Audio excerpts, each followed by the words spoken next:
വിനയം പറഞ്ഞത് കേട്ടപ്പോൾ രഘുവിൻ്റെ അവസ്ഥ മോശമാണെന്ന് തോന്നി. നേരിക്കണ്ട് സംസാരിച്ച ഒരു കുടുംബം രക്ഷപ്പെടുമല്ലോ എന്ന് മാത്രമേ ഞാൻ കരുതിയുള്ളൂ. എന്തെങ്കിലും രീതിയിൽ ആളുകൾക്ക് പ്രശ്നം ഉണ്ടാക്കാൻ പറ്റുമെന്ന് ഓർത്താ വിനയം നടക്കുന്നത്. അതിന്റെ ഒപ്പം രഘുവേട്ടനെ അപമാനിക്കാൻ ഒരു അവസരം കൂടി ആവൂല്ലോ എന്ന് ഓർത്തിട്ടാവും അവൻ ഇന്ദ്രേട്ടനെ വന്ന് കണ്ടത്.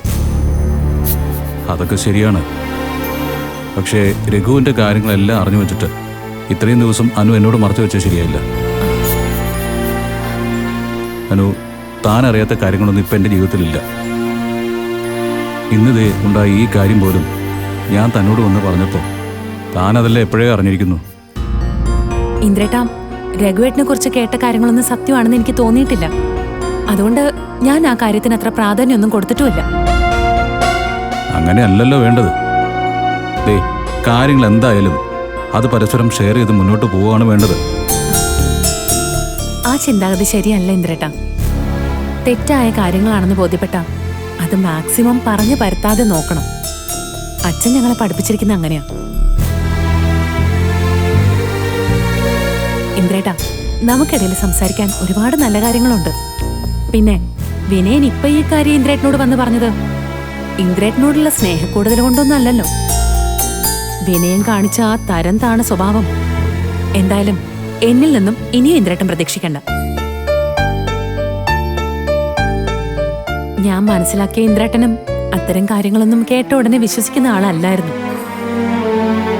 അല്ല, ഇത്തരം ഒരു കാര്യം ഞാൻ ഇന്ദ്രേട്ടനോട് പറഞ്ഞ ഇന്ദ്രേട്ടനെ എന്നെ കുറ്റപ്പെടുത്തുന്നായിരുന്നു ഞാൻ കരുതിയത്. നീ പറഞ്ഞത് ശരിയാനു.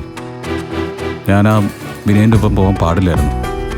അല്ല, എവിടെയും പ്രശ്നങ്ങൾ ഉണ്ടാക്കാൻ മാത്രമാണ് അവൻ വാതുറക്കുന്നെന്നുള്ള കാര്യം ഞാൻ മറന്നുപോയി. ഒരു തരത്തിൽ പറഞ്ഞ അവന്റെ ഉദ്ദേശം അതൊക്കെ തന്നെ ആയിരുന്നിരിക്കാം. അങ്ങനെ ഒരു കാര്യം ഞാൻ അറിഞ്ഞിട്ടുണ്ടാവുമെന്നും അത് ഇന്ദ്രേട്ടനോട് പറഞ്ഞിട്ടുണ്ടാവില്ലെന്നും മനസ്സിലാക്കിയിട്ടാവില്ലേ വിനയൻ ഇന്ദ്രേട്ടനെ കാണാൻ വന്നത്. അപ്പോ രഘുവേട്ടനെ നാണം കെടുത്തുന്നതിനൊപ്പം നമുക്കിടയിൽ പ്രശ്നങ്ങൾ ഉണ്ടാക്കാന്നും വിനയൻ ഓർത്ത് കാണും. അത് ശരിയാ. അവന്റെ സ്വഭാവം വെച്ച് അവൻ അങ്ങനെ ചിന്തിച്ചില്ലെങ്കിലേ അത്ഭുതമുള്ളൂ. എനിക്കൊരു തെറ്റുപറ്റി. ഇന്ദ്രേട്ടാ, അതൊന്നും സാരമില്ല. നല്ല അർത്ഥത്തിലല്ലേ ഇന്ദ്രേട്ടൻ രഘുവേട്ടനെ കാണാൻ പോയത്. അതുകൊണ്ട് അതോർത്ത് വിഷമിക്കേണ്ട കാര്യമൊന്നുമില്ല.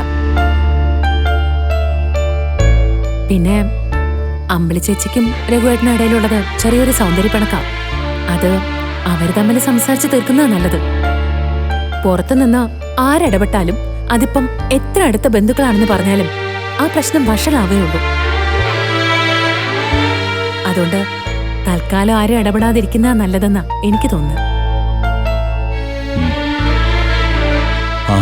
എന്തായാലും നമുക്ക് വെയിറ്റ് ചെയ്യാം. അല്ലാതെ എന്ത് ചെയ്യാനാ?